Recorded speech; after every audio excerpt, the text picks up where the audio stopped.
ಪುಟ್ಟ ಬಾರೆ ಮದ್ವೆ ಕಾರ್ಡ್ ಕೊಟ್ಟು ಹೋಗ್ತೀನಿ. ಪಪ್ಪನ್ ಕೊಟ್ಟೋಗು. ಚಿಕ್ಕಪ್ಪ ಒಳಗ್ ಬಾ, ಏನ್ ಕರೀತಾ ಇದ್ದೀವಿ? ಚಿಕ್ಕಪ್ಪ ನನ್ನ ತಂಗಿ ಮದ್ವೆ. ಹೌದೇನ ಮಗ? ಅಪ್ಪ ಬಂದಿಲ್ಲ ಅಂತ ಬೇಜಾರಾಗ್ಬೇಡಿ, ಅಪ್ಪನೇ ಹೇಳಿ ಕಳ್ಸಿರೋದು. ಫಸ್ಟ್ ಒಂದು ಚಿಕ್ಕಪ್ಪನ ಕೊಟ್ಟು ಬಾ, ನಿಮ್ಗೆ ಫಸ್ಟ್ ಕಾರ್ಡ್ ಕೊಡಕ್ ಬಂದಿರೋ ಚಿಕ್ಕಪ್ಪ. ತಪ್ಪದೇ ಬರ್ತೀವಿ ಮಗ.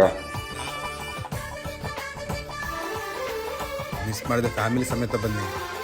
ತಮ್ಮ ಪಪ್ಪಂಗೆ ಮದುವೆ ಕಾರ್ಡ್ ಕೊಟ್ಟಿದ್ದೀನಿ, ಮಿಸ್ ಮಾಡಿದೆ. ನಿಮ್ಮ ಅಕ್ಕನ ಮದುವೆಗೆ ಬರ್ಬೇಕು. ನಿಲ್ರೋ, ವಿಷಯ ಹೇಳ್ಬೇಕಿತ್ತು, ಮನೆ ಹತ್ರ ಮಾತಾಡೋದೇನಾ? ಚಿಕ್ಕಪ್ಪ ಮಗ ಒಳಗ್ ಬಾ.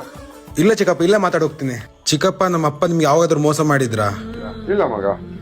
ನಿಮ್ ಮಕ್ಳು ನಮ್ಮ ಅಪ್ಪ ಏನೋ ಮೋಸ ಮಾಡೋ ತರ ಮಾತಾಡ್ತಾರಲ್ಲ ಚಿಕ್ಕಪ್ಪ. ಕಾರ್ಡ್ ಕೊಡ್ತಾನಂತೆ ನಾವು ಬಂದ್ಬಿಡ್ಬೇಕಂತ. ಎಂತ ಸಂಬಂಧಿಕ್ರೆ ನಮ್ಮ ಅಪ್ಪನ ಕಷ್ಟ ಕಾಲಕ್ಕೆ ಬರ್ಲಿಲ್ಲ ಅದವ್ರು. ಯಾಕ್ರಪ್ಪ? ಈಗ ಬರೀ ಶಾಸ್ತ್ರ ಕರೀತಾರಪ್ಪ. ಚಿಕ್ಕಪ್ಪ, ನಮ್ಮ ಅಪ್ಪ ನಿನ್ ಬಗ್ಗೆ ಯಾವತ್ತು ಒಳ್ಳೇದೇ ಹೇಳಿದಕ್ಕೆ ಇವತ್ತು ನಿಮ್ಮನೆ ಬಾಗಿಲು ಬಂದು ನಮ್ಮ ಮದುವೆ ಕಾರ್ಡ್ ಕೊಟ್ಟು ಹೋಗ್ತಿರೋದು. ನೀವು ಸಹಾಯ ಅಂತ ಕೇಳಿದಾಗ ನಮ್ಮ ಅಪ್ಪ ನಿಮ್ ಸಹಾಯ ಮಾಡದೇ ಇರ್ಬೋದು, ನೀವಲ್ಲಿ ಯಾಕೆ ಯೋಚನೆ ಮಾಡಲಿಲ್ಲ? ಆ ಟೈಮಿಗೆ ನಮಗೂ ಒಂದು ಕಷ್ಟ ಇತ್ತು ಅಂತ. ಚಿಕ್ಕಪ್ಪ, ನಿಮ್ ಕಾಲದ ನಂತರ ನಾವು ಅಣ್ಣ ತಮ್ಮಂದಿಕ್ಕಳೆ ಮುಂದೆ ಒಟ್ಟಿಗೆ ಬದುಕಬೇಕಾದವರು. ಇವಾಗ್ಲೇ ಇವ್ರ ತಲೆಯಲ್ಲಿ ನಮ್ಮ ಬಗ್ಗೆ ಈ ತರ ಬಂದ್ರೆ ನಾಳೆ ನಾವು ಒಬ್ರಿಗೊಬ್ರು ಸಹಾಯ ಕೂಡ ಬರಲ್ಲ ಚಿಕ್ಕಪ್ಪ. ಚಿಕ್ಕಪ್ಪ, ಇನ್ನಾದ್ರೂ ನಾವು ಚೆನ್ನಾಗಿರೋಣ ಚಿಕ್ಕಪ್ಪ. ಕೇಳ್ರ, ಇದು ನಮ್ಮನೆ ಮದುವೆ. 15 ದಿನ ಮುಂಚೆ ಅವ್ರ ಮನೆ ಹೋಗ್ಬೇಕು ನಾವು.